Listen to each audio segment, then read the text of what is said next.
Nou, we staan hier met deze fameuze painter. Ideas to talk in English for this presentation. Rembrandt, the famous Rembrandt on the Rembrandt Square. And the date is January 6th, 2010, in this winter wonderland here in Amsterdam. But this date, 6th of January, is the end of the so-called 12 holy nights and the 12 holy days rather, and the 13 holy nights between Christmas, December 25th, and today, January 6th.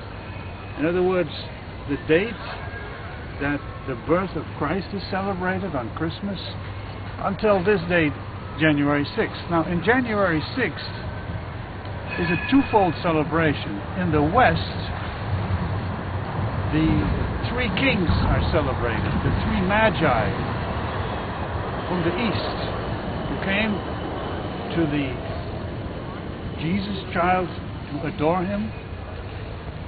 And in the East, this is not so much celebrated as the so-called Epiphany. Now, the Epiphany is, as Luke says in chapter 3, an event in which the dope in the Jordan by Johannes marked, and let well on my words, the conception of Christ. Not the birth of Christ, but his conception. And this is something that Rudolf Steiner drew attention to in his so-called Fifth Gospel, which started in 1909 with his lectures on the Gospel of Luke. And he corrects Luke by saying that the voice that came over on the Jordan on this day of conception of Christ was not, "This is my beloved Son, in him I am pleased." No, "This is my beloved Son, this is the day I conceived him." In other words, it's the conception.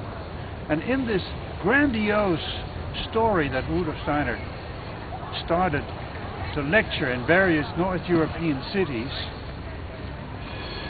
he explains for modern consciousness what the Bible has been saying for 2,000 years.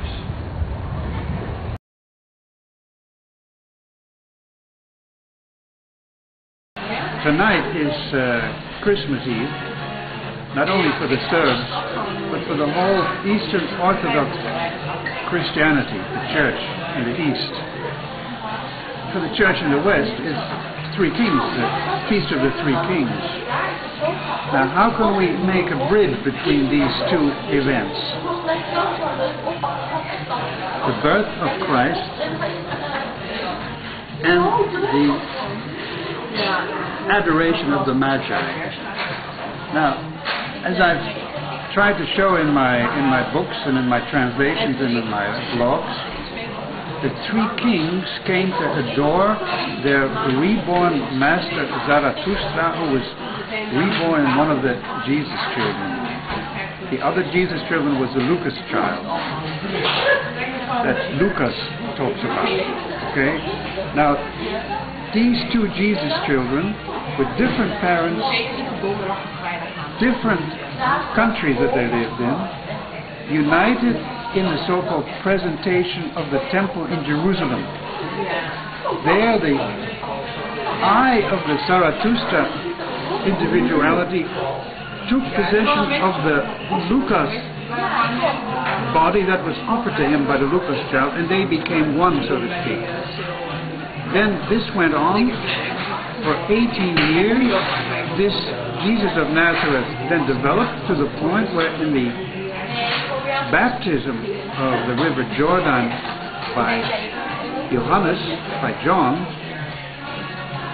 the Rjk-Spirit, the Holy Spirit, descended on him, and this was then not the birth, but the conception of Jesus Christ. There we have his voice again. This is my beloved Son. Today I have conceived him. So these two events in the East and the West, in the East, celebrating the birthday of Christ, and in the West, the adoration of the Magi on this very same day, January 6th, both are equally important. There's no question of the one being better than the other. They're just different phases of the whole mystery of Golgotha that, as I said, is explained in the 5th Gospel by Rudolf Steiner, which he says is the way to understand the 4 Gospels by the modern consciousness. It's the new Christianity for this millennium. Okay, now we're standing here behind this beautiful Christmas tree on Dam Square, and to continue, Eastern Christianity is celebrating Christmas on their December 24th, which is our January 6th. So because of the difference in the calendar,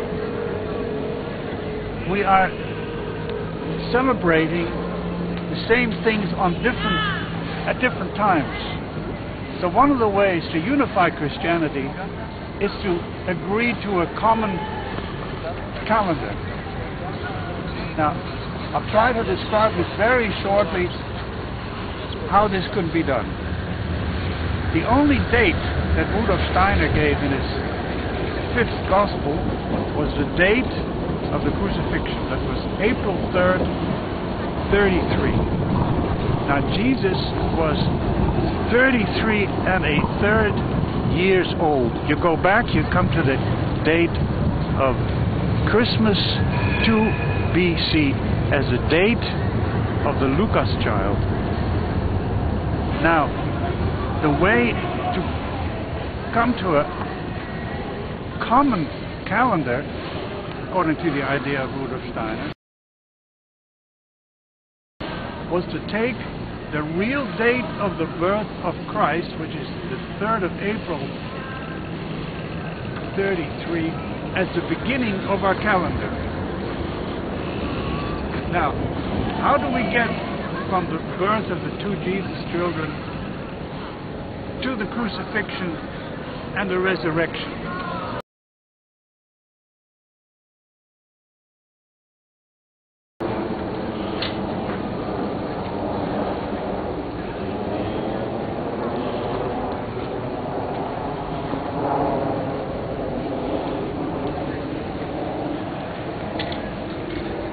Standing here in front of the National Monument with this figure there in the background, men and persons in chains and a sort of crucified figure there.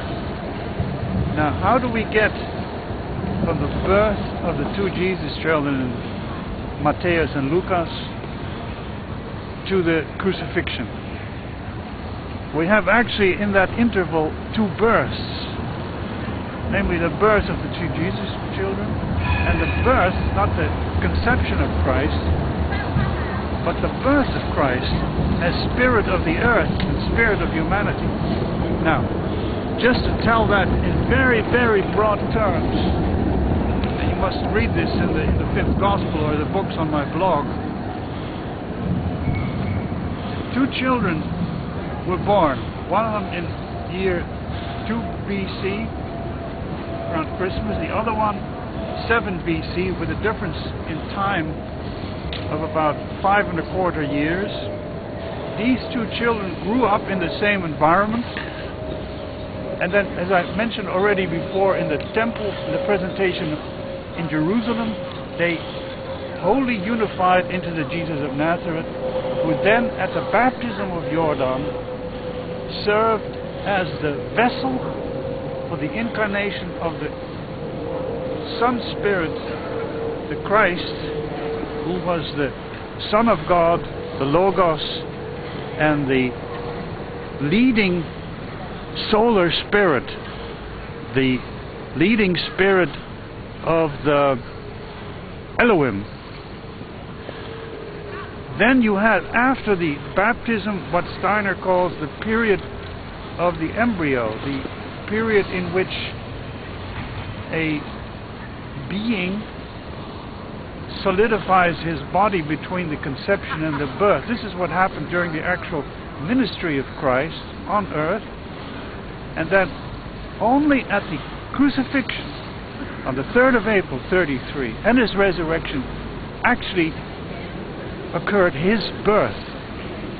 And that, in very broad terms, is the period between the birth of the two Jesus children as Jesus and the birth of Christ in Jesus as the Spirit of the earth.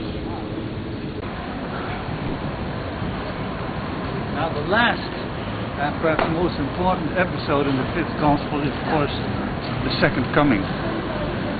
Now the second coming is related to that birth of Christ as the Spirit of the earth, because Christ never left the earth. He said, "I'll be with you till the ends of days."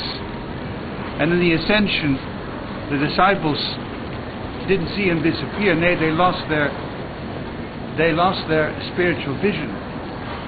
And Christ in the second coming on the clouds doesn't mean he's getting out of an airplane in the clouds, but he is to be found as the Spirit of the earth, in the etheric realm of the earth, in the living circumference of the earth, as the Spirit of the earth and humanity. That is the second coming. That is people raising their level of consciousness and vision up to behold him in that sphere. It's not a repeat of the mystery of Golgotha in a physical form. No, Christ is to be behold in the etheric, in the living sphere.